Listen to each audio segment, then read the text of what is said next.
When I heard the crashing window, the glass breaking or falling to the ground, it just startled me. Inner city pastor Kevin Ramsby was home alone when an intruder broke in. He couldn't find a weapon, so he grabbed a tennis racket and ran downstairs. I remember yelling, "This is my house," letting someone know that I was there. But it was when I got to the bottom, last 2 steps, I was racing.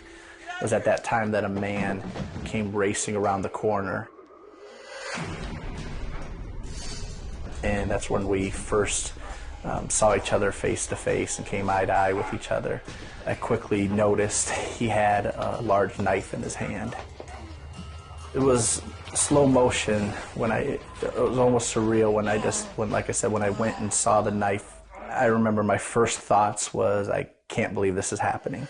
He just was using the knife, and he kept repeatedly just began stabbing and began to stab me to the back of the head, in my neck, right on my spine and my shoulders.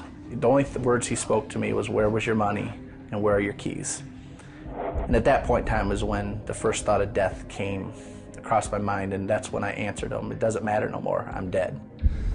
At that point in time, I remember just putting my head on my kitchen floor, the cold ceramic floor, and closed my eyes and waited to die. I was convinced my life was over. Thankfully, his wife and children were out of town visiting family. Kevin began to pray for them. I was praying, God, let Sarah know how much she's meant to me. And I began thinking of my daughter, Caitlin, and I began praying for her that God would be her father. I began praying that my son Noah would always know that living for Jesus was the greatest thing he could ever do. I was praying for Noah. It was almost as if God interrupted my prayer, and I heard the words that they still need you. All of a sudden, everything within me I was infused with energy and hope, and I've got to do something. My insides had come on the outside of me, and I had to pick them up and stand to my feet and begin carrying my intestines, and was able to make it down the steps and get out a side door and make it to a neighbor's house. His neighbor called 911. When Kevin arrived at the hospital, the doctors discovered he had 37 stab wounds. My face and my neck and my temple, and my spines and my chest, my abdomen, all throughout my body. Doctors and the nurses, they really didn't think I had any chance of making it. They'd never seen someone come in with so many stab wounds. Finally, Sarah received word from the hospital. I had nothing to say but Jesus. And it was like, it wasn't a screaming Jesus, it was just a Jesus, Jesus, Jesus, Jesus. It was all I had.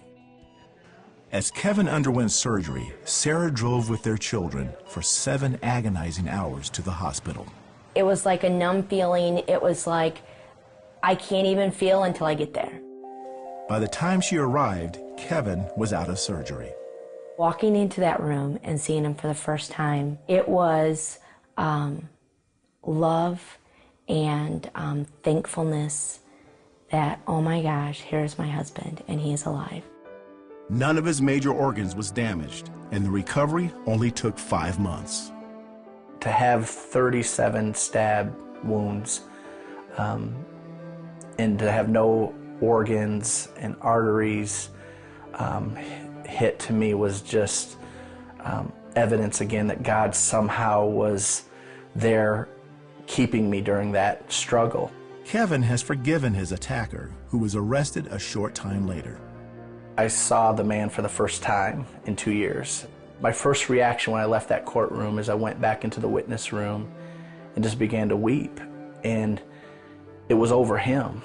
I made a commitment that I would not hold a grudge against this man.